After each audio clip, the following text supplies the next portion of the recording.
बहुत समय पहले की बात है। एक छोटे से गांव में एक गरीब किसान रामू अपनी पत्नी सीता और एक वफादार गधे के साथ रहता था। रामू के पास जमीन जायदाद या बड़ी संपत्ति नहीं थी। उसकी आजीविका पूरी तरह से उसके गधे पर निर्भर थी, जिससे वह रोजाना मेहनत करता और जीवन यापन के लिए जरूरी सामान बाजार तक पहुंचाता। गधा रामू के जीवन का एक अहम हिस्सा था। रामू उसे परिवार के सदस्य की तरह प्यार और देखभाल देता, और गधा भी उसकी हर मदद में जुटा रहता। रामू रोज अपने गधे के साथ खेतों से अनाज, सब्जियां और लकड़ियां इकट्ठा करता और उन्हें बाजार में बेचता था। गांव के लोग रामू की ईमानदारी और मेहनत की तारीफ करते थे। वह साधारण जीवन जीता था, लेकिन अपनी पत्नी के साथ मिलकर छोटी छोटी खुशियों में संतुष्टि पाता। गधा भी खुशी खुशी रामू का साथ देता और दोनों मिलकर एक अच्छी जोड़ी बनाते थे। एक दिन जब रामू अपने गधे के साथ काम से वापस लौट रहा था, उसने महसूस किया कि गधा कमजोर और थका हुआ लग रहा है। गधे के कदम लड़खड़ा रहे थे और उसकी सांसें तेज हो गई थीं। रामू समझ गया कि उसका साथी बीमार है। वह परेशान हो गया क्योंकि उसके पास न तो इलाज के लिए पैसे थे और न ही उसके बिना काम चल सकता था। उसने गधे को आराम देने के लिए एक पेड़ के नीचे बिठाया और खुद सोच में डूब गया।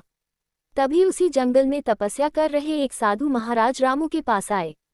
साधु ने रामू की चिंता भरी आंखें देखी और पूछा, वत्स, तुम इतने चिंतित क्यों हो? क्या परेशानी है? रामू ने हाथ जोड़कर साधु को प्रणाम किया और अपनी चिंता बताई। उसने कहा, महाराज, मेरा ये गधा मेरे लिए केवल एक साधन नहीं, बल्कि मेरे परिवार का हिस्सा है। इसके बिना मैं कुछ नहीं हूँ।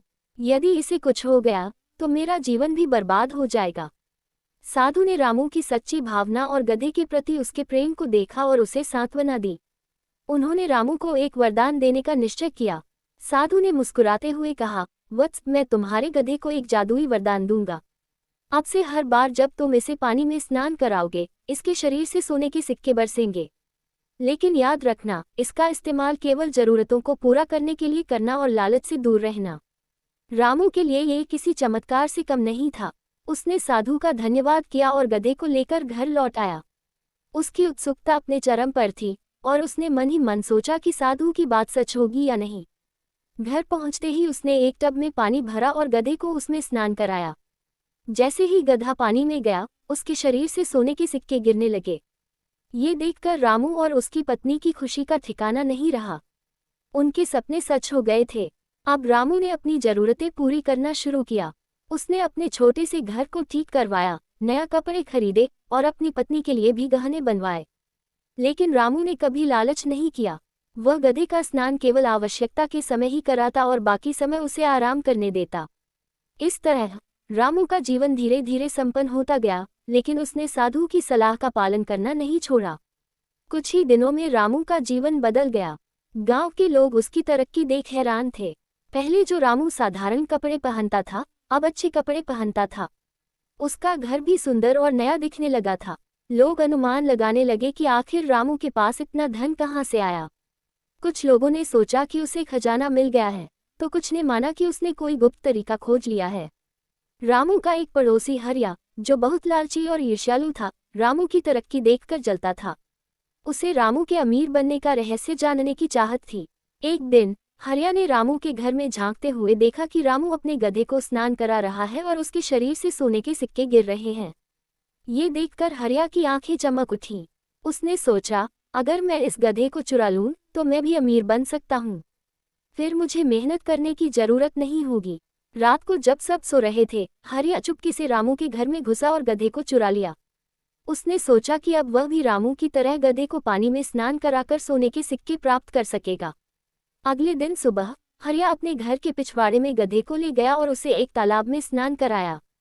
लेकिन जैसे ही गधा पानी से बाहर आया, उसके शरीर से सोने के सिक्के नहीं, बल्कि कांटे, झाड़ झंखाड़ और कूड़ा कचरा गिरने लगा। हरिया को ये देखकर बहुत गुस्सा आया। उसने गधे को डांटा और उसे पीटना शुरू कर दिया। बेचारा गधा बुरी तरह से घायल हो गया। हरिया को समझ नहीं आया कि यह वही गधा है जिससे रामू को सोने के सिक्के मिलते थे। उसने गधे को अपने घर के बाहर छोड़ दिया और अंदर जाकर बैठ गया। अगले दिन जब रामू को अपने गधे के लापता होने का पता चला तो वह दुखी हो गया। उसने गांव में हर जगह अपने गधे को ढूंढा। आखिरकार उसने गधे को हरिया के घर के पास घायल अवस्था में पाया। गधे की हालत देख रामू की आंखों में आंसू आ गए। वह गधे को घर ले गया, उसकी मरहम पट्टी की और उसे अच्छी तरह खिलाया पिलाया। गधा धीरे धीरे स्वस्थ होने लगा और रामू ने अपने मित्र को फिर से खुश होते देखा। कुछ समय बाद साधु फिर से उस गांव में आए। उन्होंने देखा कि रामू ने अपने गधे का कितना ख्याल रखा है और उससे कितना प्रेम करता है। साधु ने रामू को आशीर्वाद दिया और कहा, वत्स, तुम्हारी सच्ची भक्ति और अपने साथी के प्रति प्रेम ने मुझे बहुत प्रभावित किया है।